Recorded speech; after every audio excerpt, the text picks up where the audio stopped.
Olá, querido aluno do nosso curso do Centro de Estudos Presbiterianos, seja bem-vindo ao nosso curso de Eclesiologia.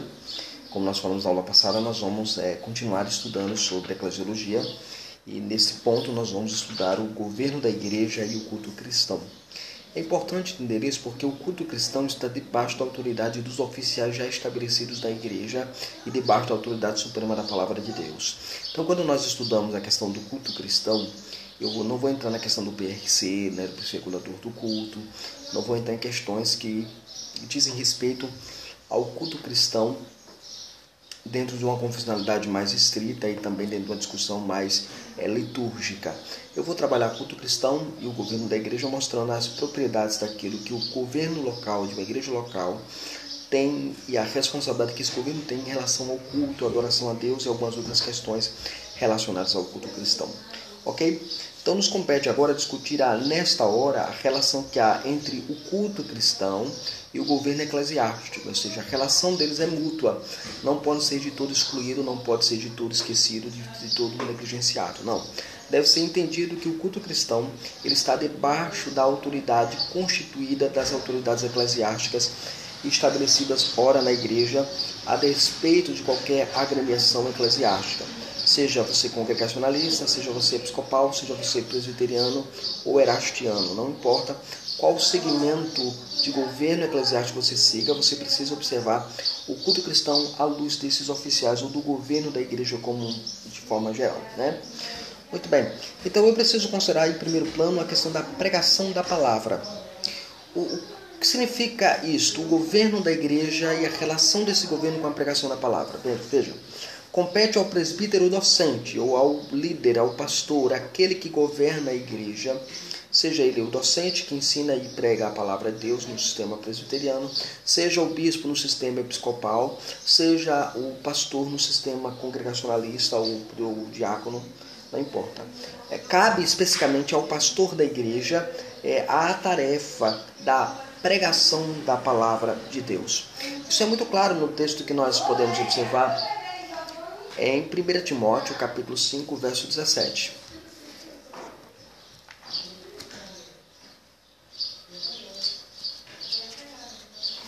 Observando aqui, 1 Timóteo, capítulo 5, verso 17, o apóstolo São Paulo, ele diz uma coisa interessante. Ele diz assim, olha, devem ser considerados merecedores de dobrados honorários os presbíteros que presidem bem, com especialidade os que se afadigam na palavra e no ensino. Então, é bom ressaltar que a palavra presbítero é empregada na Escritura como referência a um pastor, a um ministro da palavra, aquele que prega, aquele que ensina a palavra de Deus. Note que o texto diz que deve ser considerado de duplicada honra ou de dobrados honorários. Há quem diga que isso significa apenas duplicada honra, no sentido de ter uma eminência maior. Entretanto, o contexto apresenta a questão de questões de remuneração, de uma prebenda pastoral, de uma côngrua pastoral, de um salário pastoral que é aplicado neste quesito. Mas note que o foco não é o salário, o foco é que ele se afadiga na pregação da palavra, na pregação e no ensino da palavra.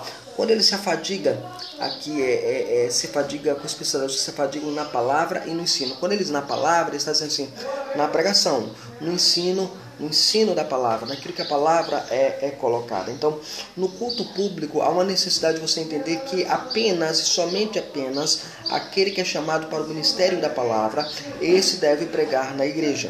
A pergunta 158 do Catecismo Maior de Westminster, padrão de doutrina dos presbiterianos, ressalta esta mesma ideia que Paulo parece transmitir nesta questão de 1 Timóteo capítulo 5, verso 17.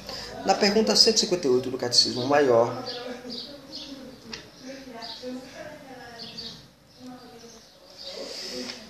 de Westminster, pergunta o seguinte, olha, quem tem a permissão para pregar a palavra de Deus? Quem tem a permissão para pregar a palavra de Deus? A palavra de Deus deve ser pregada somente por aqueles que têm dons suficientes ou são devidamente aprovados e chamados para o ministério. Então aqui engloba aí exatamente dois tipos de pessoas. Aqueles que são licenciados para pregar a palavra, aquele que é candidato ao sacramento ministerial é licenciado para fazer isto, e de modo particular e privativo do ministro da palavra, do pastor, daquele que prega a palavra, daquele que é responsável pelo ensino e pela pregação na igreja de Deus. A responsabilidade é deles, ou seja, são deles. Então, os pastores, eles são conclamados a serem eles e somente eles, aqueles que de fato são enviados a pregar a palavra e ensinar a palavra de Deus como um todo. Então, a relação do governo está aí. Aquele que preside a igreja, aquele que prega na igreja, aquele que é o pastor da igreja, aquele que é o doctos da igreja, aquele que é o bispo da igreja, este tem a responsabilidade de pregar a palavra de Deus. Então, no culto cristão deve haver exatamente esta questão da autoridade da pregação da palavra, baseado exclusivamente no trabalho ministerial do pastor da igreja. A própria escritura lá em Efésios capítulo 4, verso 11, diz que Deus deu alguns na igreja para serem pastores e mestres.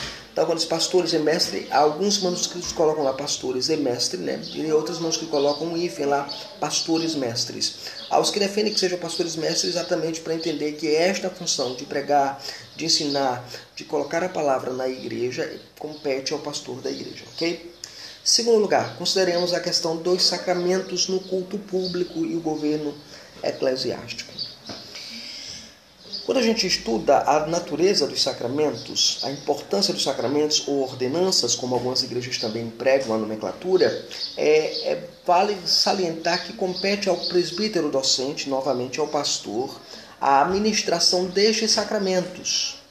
Por exemplo, a Confissão de Fé belga, deixa eu pegar a Confissão de Fé belga, o padrão de doutrina das igrejas reformadas, artigo 30 da Confissão belga,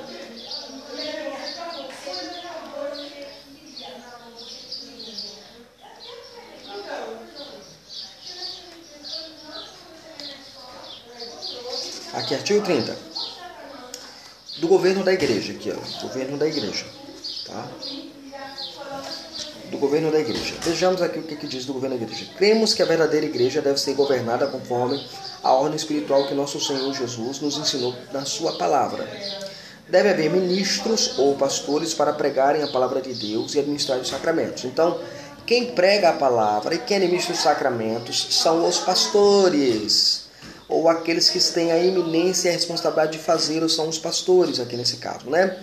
E deve haver também presbíteros e diáconos para formarem com os pastores o conselho da igreja. No sistema presbiterial, nesse caso aqui da igreja reformada, é permitido os diáconos formarem o conselho, o consistório. É permitido também que eles componham o consistório, ok?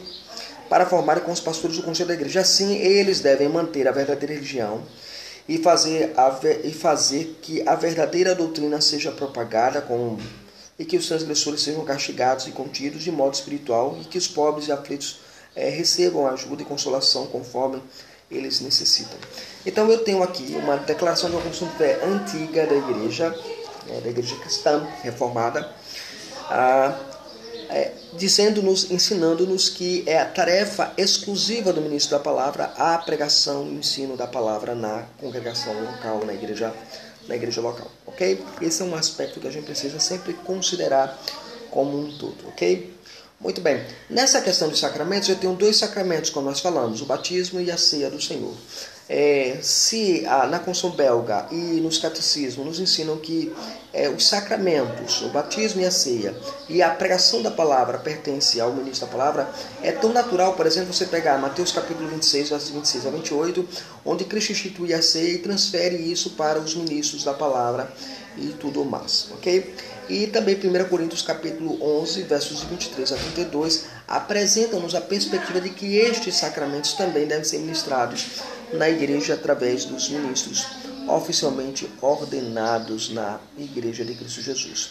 Paulo ele vai falar sobre essa temática lá em 1 Coríntios capítulo 1, versos 14 a 17, onde havia uma discussão, diz assim, olha, vocês estão dividindo a igreja, uns estão dizendo que são batizados em nome de fulano, ciclano, eu dou graças a Deus porque eu não batizei a muitos de vocês. Então Paulo diz porque a função dele não foi que Cristo mandou ele batizar, mas a pregar o evangelho. Não é que Paulo excluiu o batismo ou o sacramento batismal, é que Paulo disse que a prerrogativa não estava naquilo de dizer assim, olha, a prerrogativa é Paulo me batizou, então eu vou obedecer Paulo porque Paulo me batizou. E o ponto não é este que Paulo coloca aqui para nós. Então, os sacramentos, eles fazem parte do culto público. Eles fazem parte do culto público de maneira muito clara. Basta você dar uma olhada na Confissão de Fé de Westminster, Cadê a Confissão de Fé de Westminster aqui? A Confissão de Fé de Westminster é padrão de doutrina reformado também, no mundo presbiteriano. Está lá no capítulo 21, seção 5. Capítulo 21, vai ver se você pode pegar lá na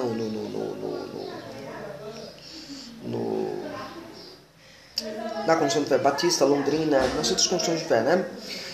Vamos ver aqui a Confissão de Fé de Westminster, no capítulo 21,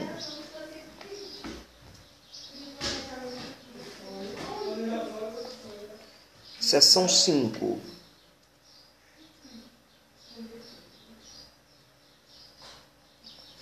Muito bem, falando dos elementos de culto, a Confissão de Fé diz assim: o que deve conter num culto reformado, né? A leitura das Escrituras com santo temor, a sã pregação da palavra, a consciosa atenção a ela em obediência a Deus, com inteligência, fé e reverência, o cântico de salmos com gratidão no coração, bem como a devida administração e digna recepção dos sacramentos instituídos por Cristo. São partes do culto comum oferecido a Deus, além dos juramentos religiosos, votos, jejuns solenes e ações de graças em ocasiões especiais, os quais, em seus vários tempos e ocasiões próprias, devem ser usados de um modo santo e religioso. Então, a Confissão de Fé reconhece pertencer ao culto ordinário a Deus os sacramentos, Santa Ceia e batismo. O batismo, é claro, como ele não é um sacramento repetitivo, ele não é repetido, mas é um sacramento que, quando realizado, deve ser feito no culto público. E aí você vai ter exatamente algumas implicações disso. A primeira implicação é entender o modo do batismo. Veja, nas igrejas cristãs de modo geral, você vai ter duas concepções sobre o modo de batismo, como nós falamos lá na aula lá atrás, praticamente na primeira aula, quando nós começamos a tratar de eclesiologia. Então, o modo de batismo. Para muitos cristãos e muitos irmãos, o termo grego, bapto e baptizou, indicam a imersão. E procuram fundamentar isso em vários textos das Escrituras. Entre eles, ali em Mateus capítulo 3, onde vai mencionar o batismo de Cristo no Rio Jordão.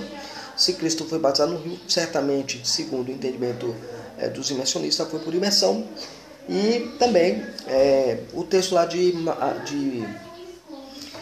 Romanos capítulo 6, verso 4, que fala sobre uma espécie de batismo como um sepultamento. Então, fazendo a analogia do sepultamento, pressupõe que seja uma imersão, ok? Como fundamento sólido para o uso e para o uso etimológico da palavra imersão, ok? A palavra batismo para imersão. Outros cristãos, por exemplo, eles compreendem que o batismo deve ser aplicado por aspersão ou por efusão. Os presbiterianos, os congregacionais, os anglicanos, os reformados.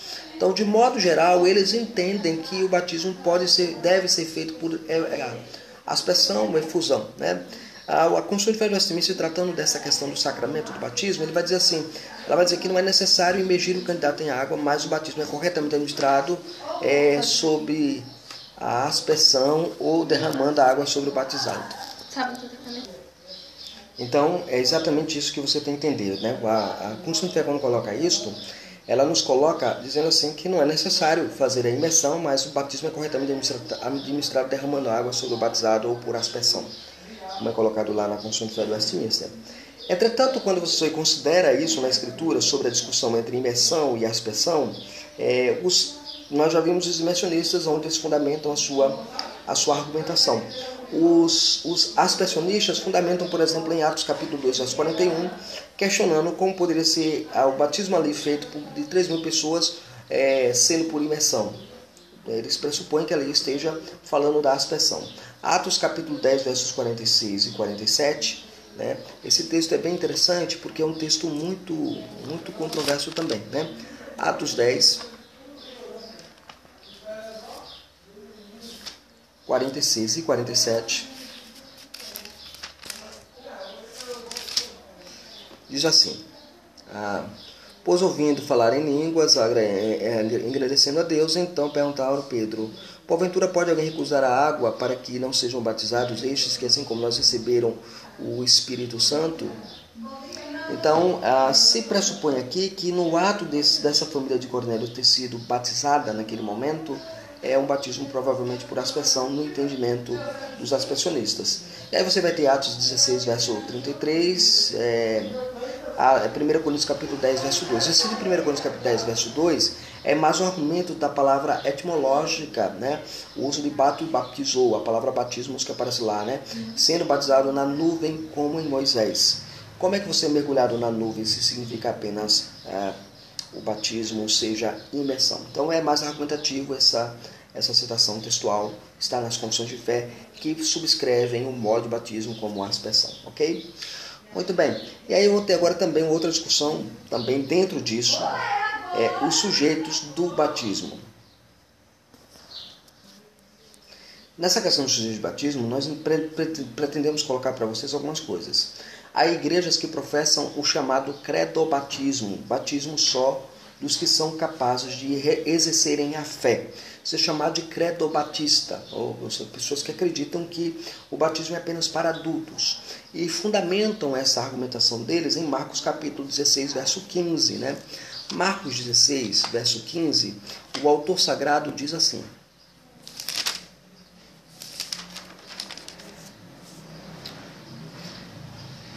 E disse-lhe Jesus, aliás, Marcos 16, verso 15 e 16, né? E disse Jesus, e por todo mundo pregava o evangelho a toda criatura. Quem crer for batizado será salvo, quem não crer será condenado, ou está condenado, né? Ou será condenado. Então, a ideia aqui é o seguinte: uma vez que somente as pessoas que compreendem, assimilam as coisas, devem somente elas serem batizadas. Então, nesse entendimento, exclui-se a ideia de batizar infantes, batizar bebês, batizar criancinhas. Essa ideia é excluída quando você assume uma leitura credobatista para o batismo. Mas há igrejas também que entendem que os filhos dos crentes devem ser batizados. Isso é conhecido em teologia de pedobatismo, batismo de criança, batismo de infante. A Confissão de Fé belga, a Confissão de Fé reformada holandesa, no seu artigo de número 34, falando do santo batismo, vai dizer o seguinte, que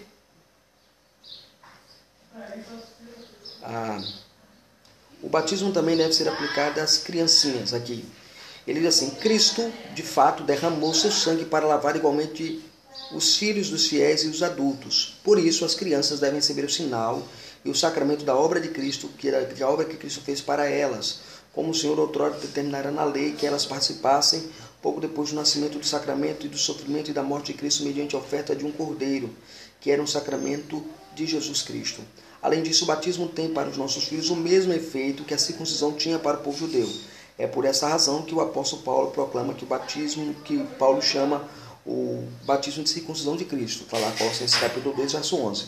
Então, para os que defendem o batismo infantil, eles sustentam, baseados na sua fé, que as crianças devem ser batizadas porque a circuncisão ela é substituída pelo batismo. Uma vez que a criança lá no Antigo Testamento era inclusa na aliança através do rito pactual da circuncisão, de igual modo, uma vez que essa circuncisão é substituída pelo batismo, de igual modo a criança deve ser incluída na aliança.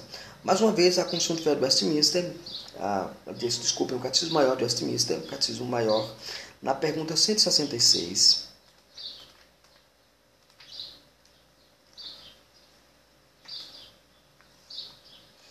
nos coloca o seguinte: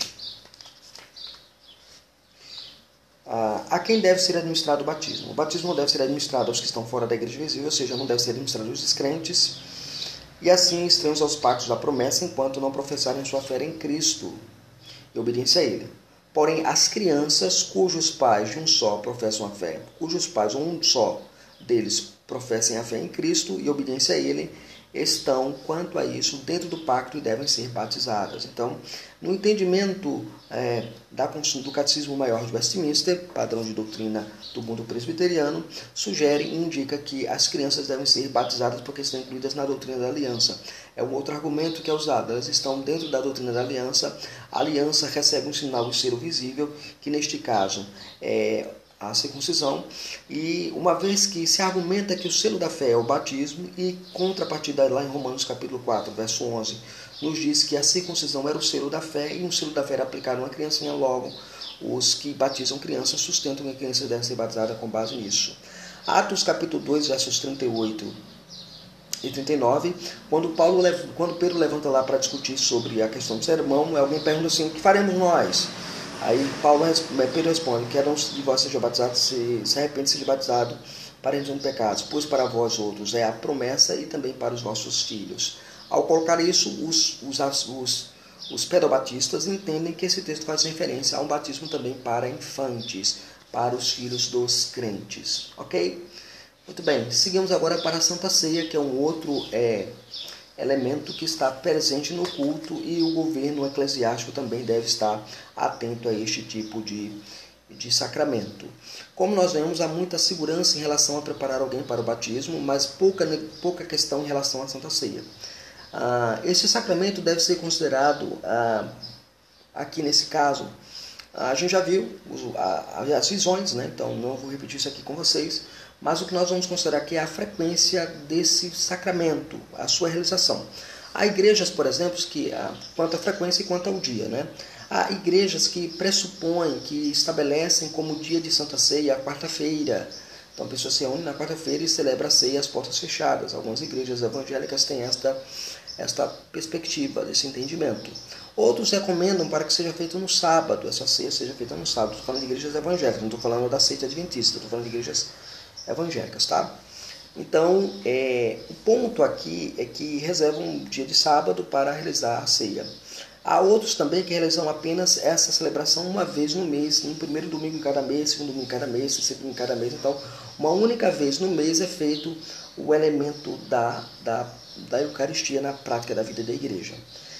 Nos dias da Reforma Protestante, houve concepções de que a ceia deveria ser celebrada uma vez a cada ano, fazendo assim uma correspondência, no meu ver, indevida com a Páscoa do Antigo Testamento. Eu digo indevida não porque a ceia substitui a Páscoa, não é isso. Mas é porque, como ele substitui, ele tem também substitui também a ordem temporal. Para alguns não. Substituiu, então se a Páscoa era realizada uma vez no ano, também a ceia deveria ser realizada uma vez no ano.